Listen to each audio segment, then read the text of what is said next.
আল্লাহ তাআলা কেন সূরা তওবার পূর্বে বিসমিল্লাহ নাজিল করেননি? যে কোনো কাজ শুরু করার আগে অথবা পবিত্র কোরআনের সূরা শুরু করার পূর্বে বিসমিল্লাহির রহমানির রহিম পড়া বাধ্যতামূলক। কোরআনুল কারীমের প্রত্যেকটি সূরা বিসমিল্লাহ দিয়েই শুরু হয়, কিন্তু সূরাতুত তওবা একমাত্র সূরা যার প্রথমে বিসমিল্লাহ বলা হয়নি।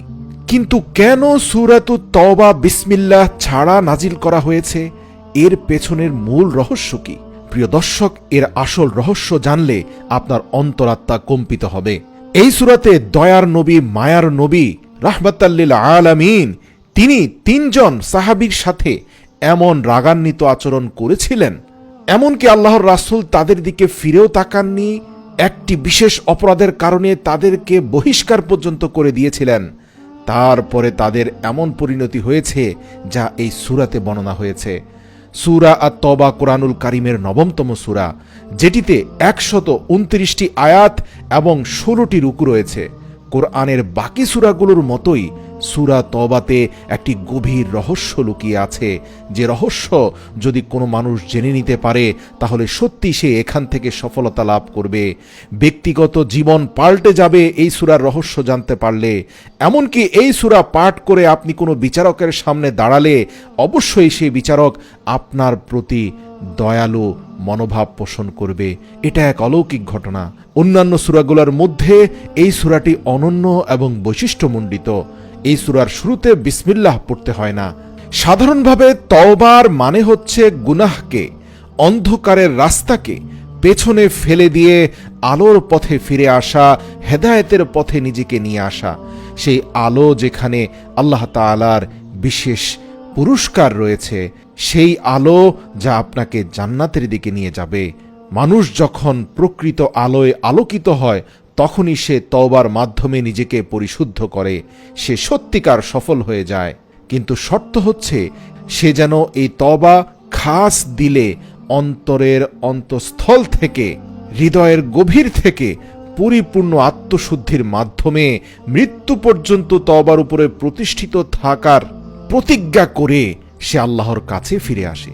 নিজের নফসের বিরুদ্ধে যুদ্ধ করে আল্লাহ তাআলার কাছে ফিরে আসাটাই হলো সবচেয়ে বড় জিহাদ। একেই বলা হয়েছে তওবা।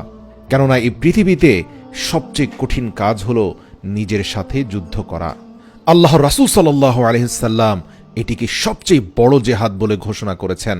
একটা কথা মনে রাখতে হবে যে যদি কোনো মানুষ গুনাহের পর এই দুনিয়ার বুকে জীবিত থাকা অবস্থায় আফসোস করতে থাকে এবং সে গুনাহের পর এমন ভাবে চিন্তিত হয়ে যায়, পেরেশান হয়ে যায়, অন্তরের কষ্ট যাতনায় চারপাশ সংকুচিত হয়ে যায়, তার এমন মনে হয় যে সম্পূর্ণ পৃথিবী তার থেকে মুখ ফিরিয়ে নিয়ে আছে, এমন সময় যখন সে ব্যক্তি উপরের দিকে তাকিয়ে এক এবং অদ্বিতীয় আল্লাহর দরবারে নিজের আরজি পেশ করে, একদম নিরুপায় হয়ে নিজেকে তুচ্ছ জ্ঞান করে পরিপূর্ণরূপে আল্লাহর দিকে সঁপে দিয়ে আল্লাহর দরবারে মাফ চায়, তখন আল্লাহ তাআলা তার তওবাকে এত আনন্দের সাথে কবুল করেন, এমনকি তার পাহাড় পরিমাণ গুনাহ থাকলেও আল্লাহ তাআলা সকল গুনাহ ক্ষমা করার পাশাপাশি সবচেয়ে বড় যে নিয়ামত দান করেন, প্রত্যেকটি গুনাহকে আমলে পরিণত করে দেন। সুবহানাল্লাহ। এবং এই ঘটনাটা সূরা তওবাতে খুব সুন্দরভাবে বর্ণনা করা হয়েছে। প্রিয় দর্শক, আমরা জানি ইসলামের ইতিহাসে অত্যন্ত গুরুত্বপূর্ণ একটি যুদ্ধ ছিল তাবুকের যুদ্ধে। ভীষণ গরম এবং রৌদ্র তাপের মধ্যে যুদ্ধ হয়েছিল। এই যুদ্ধ ছিল মুসলিম সাম্রাজ্যের ভিত্তিপ্রস্তর স্থাপনের যুদ্ধ। এই যুদ্ধ ছিল মুসলিমদের গৌরবের যুদ্ধ। এই যুদ্ধে গরম এবং কঠিন সময়ের অজুহাত দিয়ে 3 জন সাহাবী অংশগ্রহণ করেননি, অথচ এই 3 জনকে আল্লাহ রাসূল সাল্লাল্লাহু আলাইহি সাল্লাম বেশ কয়েকবার যুদ্ধে অংশগ্রহণ করার জন্য আদেশ প্রদান করেছিলেন। একজন সেনা কমান্ডার, একজন নবী, তথাপি একজন অভিভাবকের তরফ থেকে এত বড় নির্দেশ পাওয়ার পরেও তারা ভীষণ গরম এবং কঠিন সময়ের অজুহাতে সেই যুদ্ধে অংশগ্রহণ করেননি। অতঃপর রাসূল সাল্লাল্লাহু আলাইহি সাল্লাম সেই যুদ্ধ থেকে পুনরায় ফিরে আসলেন বীরের বেশে। যদিও সেই যুদ্ধে মুসলিমদের অনেক সৈন্য বাহিনী শহীদ হয়েছে, অনেক ক্ষয়ক্ষতিও হয়েছে, তথাপি সেই যুদ্ধে মুসলিমরা জয়ও পেয়েছে, তখন সেই 3 ব্যক্তি তাড়াতাড়ি রাসূল সাল্লাল্লাহু আলাইহি সাল্লামের কাছে এসে মাফ চাওয়ার জন্য দৌড়ে গেল। তখন রাসূল সাল্লাল্লাহু আলাইহি সাল্লাম কঠিন সংকটে তারা মুখ ফিরিয়ে নেওয়ার কারণে, তথাপি সুসময়ে তাদের ক্ষমা চাওয়ার এই আচরণ কোনোভাবেই সহ্য করতে পারলেন না। রাসূল সাল্লাল্লাহু আলাইহি সাল্লাম তাদের সঙ্গে কথাও বললেন না, মুখ ফিরিয়ে নিলেন, এমনকি আল্লাহর রাসূলের কাছে আসতে বারণ করে দিলেন। ঘটনা এমন ঘটল, দয়ার নবী, মায়ার নবী, রাহমাতুল্লিল আলামিন, যাকে দয়ার সমুদ্র বলা হয়, তিনি যখন এই 3 ব্যক্তি থেকে মুখ ফিরিয়ে নিলেন, তাদের পরিস্থিতি এমন ভয়ঙ্কর হয়েছে যে তাদের নিজের আপন বাবা, মা, স্ত্রী, বংশের লোকরা পর্যন্ত তাদের সঙ্গে চলাফেরা, কথাবার্তা বলা বন্ধ করে দিয়েছিল। প্রিয় দর্শক, একবার ভাবুন, এই 3 জন মানুষ এমন পরিস্থিতিতে পড়েছে যে এই পৃথিবী, আকাশ জমিন এত সম্প্রসারিত হওয়ার পরেও তাদের দমমুখ বন্ধ হয়ে আসছিল, পুরো পৃথিবী তাদের জন্য সংকুচিত হয়ে যাচ্ছিল, দুনিয়ার সকল মানুষ তাদেরকে বয়কট করেছিল। পরিস্থিতি এমন হয়েছিল, মাঠে ঘাটে ঘরে কোথাও থাকতে না পেরে ঘরের চালে উঠে বসবাস করা শুরু করলো, এমনকি মাটির সাথে বুক ও মাথা চাপড়াতে চাপড়াতে আল্লাহর দরবারে অনবরত কাঁদতে কাঁদতে নিজের জীবনকে শেষ করে দেওয়ার চেষ্টা করছিল। তাদের পরিস্থিতি খুবই ভয়ঙ্কর আকার ধারণ করেছিল। আর ঠিক সেই সময়ে আল্লাহ রাব্বুল আলামিন সূরা তওবার 118 নং আয়াতে এই কথাটির উল্লেখ করলেন। সে আয়াতের বাংলা অনুবাদ হলো, আর ওই 3 জনের প্রতিও যারা তাবুকের যুদ্ধে অংশগ্রহণ করেনি, কাব ইবনে মালিক, মুরারা ইবনে রাবিয়া ও হেলালা ইবনে উমাইয়া রাদিয়াল্লাহু তাআলা আনহু।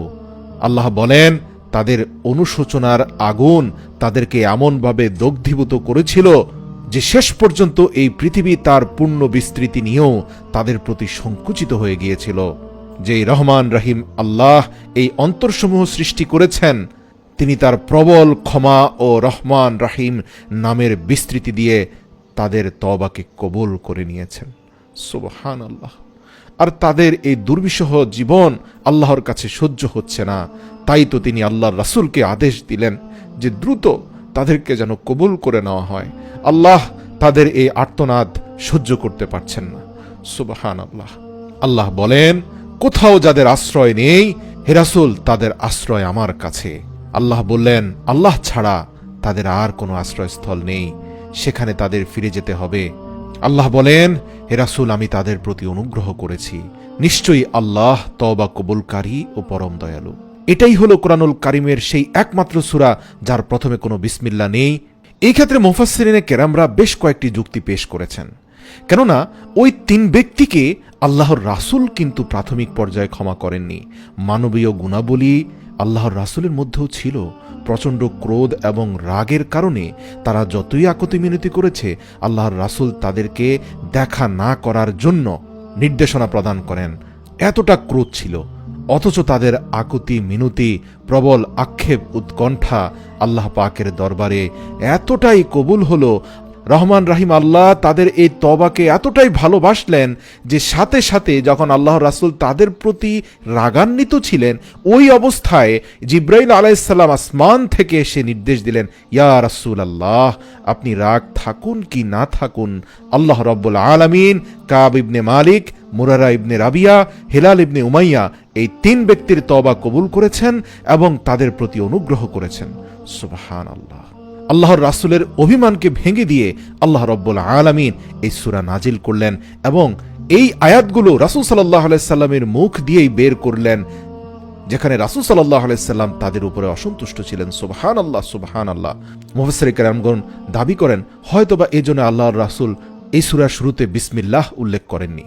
এছাড়া আরেকটি যুক্তি রয়েছে যে যখন একটি সূরাকে অন্য সূরা থেকে আলাদা করে নেওয়া হতো, তখন তার মাঝখানে বিসমিল্লাহ লিখে দেওয়া হতো, যাতে করে এটি বুঝতে পারা যায় যে এই 2টি সূরা আলাদা আলাদা। কিন্তু সূরা তওবার প্রথম বিসমিল্লাহ লেখা হয়নি, যাতে করে বোঝা যায় যে এই সূরাটি তার আগের সূরার সাথে সম্পর্কিত, অর্থাৎ সূরা আনফালের সাথে কানেক্টেড। যাই হোক, আল্লাহ রাব্বুল আলামিন ভালো জানেন এই সূরার শুরুতে বিসমিল্লাহ উল্লেখ না করার বিষয়বস্তু সম্পর্কে। রাসূল সাল্লাল্লাহু আলাইহি সাল্লাম বলেন, কেউ সূরা তওবার ফজিলত বর্ণনা করে শেষ করতে পারবে না। জালিমের জুলুম থেকে তোমাদেরকে এই সূরা রক্ষা করবে। আর এই সূরা তেলাওয়াত করার মাধ্যমে আল্লাহ তাআলা একজন মানুষের সেই কাজ সম্পন্ন করে দেন যে কাজের জন্য একজন মানুষ মনে করে থাকে যে এটি আমার জন্য একেবারেই অসম্ভব।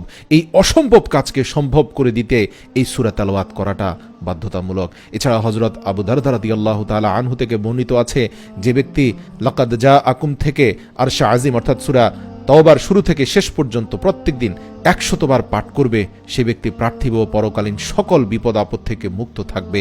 অন্য এক বর্ণনায় আছে, যে ব্যক্তি এই সূরা পাঠ করে কোনো বিচারকের সামনে যাবে, বিচারক তার প্রতি সহৃদয় এবং শ্রদ্ধা প্রদর্শন করবে। অপর বর্ণনায় আছে, যে ব্যক্তি এই সূরা দিনে কমপক্ষে 2 বার পাঠ করবে, সেদিন তার আর মৃত্যু হবে না। এজন্য আমাদের উচিত কুরআনুল কারীম তেলাওয়াতকে আমাদের দৈনন্দিন জীবনে অভ্যাস হিসাবে গড়ে তোলা আর আল্লাহ তাআলার কাছে নিজের গুনাহগুলোর জন্য ক্ষমার আবেদন করতে থাকা, কেননা নিঃসন্দেহে তিনি ক্ষমাশীল।